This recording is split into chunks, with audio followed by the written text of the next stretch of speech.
Today, it's the Google Pixel 3 XL versus the Sony Xperia XZ3, and this video is sponsored by Vodafone. So in usual What Gear fashion, gonna do the daylight photography, front and back cameras, video in the middle, and at the end, night photography, so you guys can see how these two phones compare in low light conditions. And guys, if you're looking for these phones, you can find them at Vodafone if you're here in the UK. And also, I'm on my way to the MWC where they're about to unveil 5G officially globally. And here in the UK, Vodafone are one of the pioneers, and they're going to be pushing out a bunch of 5G handsets very soon. So stay tuned for that. Anyway, shall we begin? Let's begin.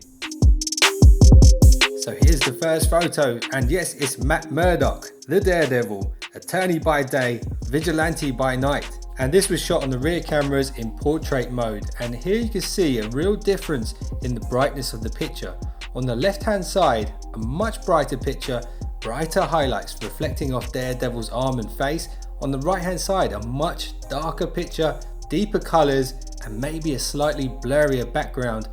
This is a very close one to call. I know which one I like, but which one do you like? Leave that in the comments below, and let's move on to the next photo.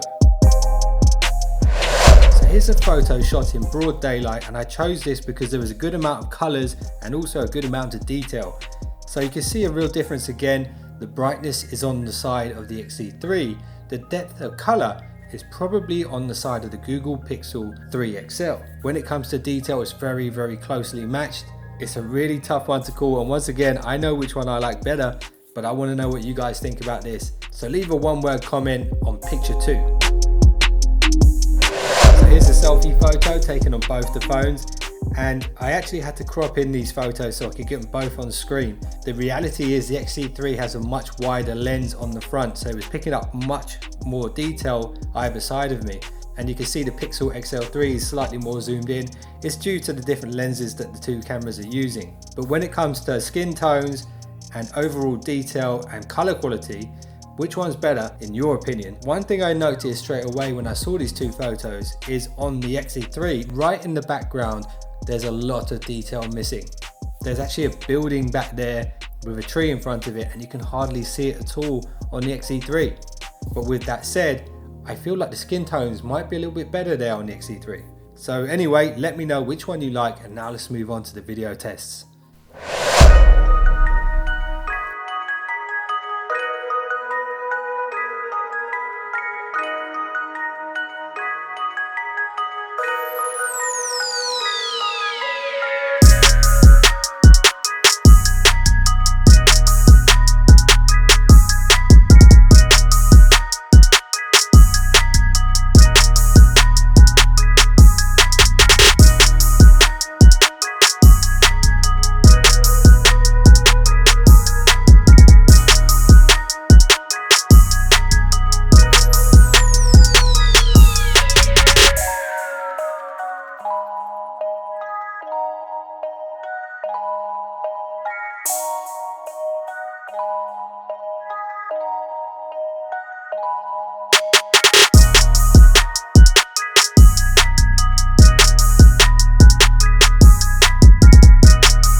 Alright guys, so far you've seen rear facing camera shots, you've seen front facing selfie shots, and this now is the front facing video test. I'm switching between the audio on the two, which one sounds better, which one's doing better with colors, and also which one is doing better with sound. And I'm on my way right now actually to go check out the new Nokia phone, which has a crazy amount of cameras inside. More on that later on. But anyway, let's crack on with this video.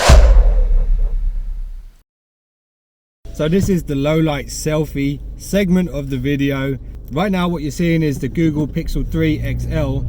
What's the sound quality like? What's the video quality like in this low light scenario? Let's switch over now to the Xperia XZ3. So this is the Xperia XZ3. How's this one comparing to the Pixel? I know the lights are shifting a bit here because of all the lights outside the car.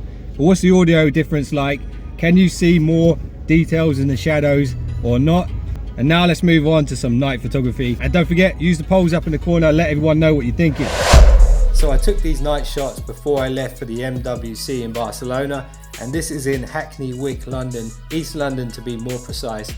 But you can see here, really interesting building, really nice artwork on it, and you've got a bit of a lens flare coming off that light there. When it comes to which one's picking up more light, it's definitely on the side of the Pixel, and you can see that in the brightness in the sky. On the left hand side though, you're getting a great picture as well. Again, it's a very, very close one to tell. I'm actually really impressed with how well the XZ3 is standing up to the Pixel. So here's a really challenging photo for both phones because the lettering on this sign is actually shining through. So what tends to happen is you get a bit of overexposure. The Pixel XL3 is handling this really, really well, and you can see a little bit of that overexposure there on the XZ3. But maybe that brightness kind of adds a little bit of something to this photograph, which will actually make it look really nice for some of you guys. I think the XL3 wins here, but if you disagree, let me know in the comments below. So here's another really low light shot taken in the Sky Garden, central London. It's got a really awesome view over there. Very expensive beers though, but still worth checking out. So anyway, back to the photos. Very bright highlights on the XZ3. Really great detail in both of those. I know for a fact that if I shot these in RAW, I could pretty much make them look identical. But this video is all about how well the cameras do when you just take them out of your pocket and take a photo. So I'd like to know which one you think won this camera shootout. There's a poll up in the top right corner. And guys, if you enjoyed this shootout, this other video, which I shot in Dubai, the Mate 20 versus the View 20, did really, really well on my channel. And everyone seemed to really enjoy it. So if you want to check that out, hit that thumbnail. And I'd really appreciate it if you like this video, if you hit the thumbs up and help smash that subscribe button. And if you do, you will be one of the finest subscribers known to man. And I'll see you guys in the next one. So don't be late.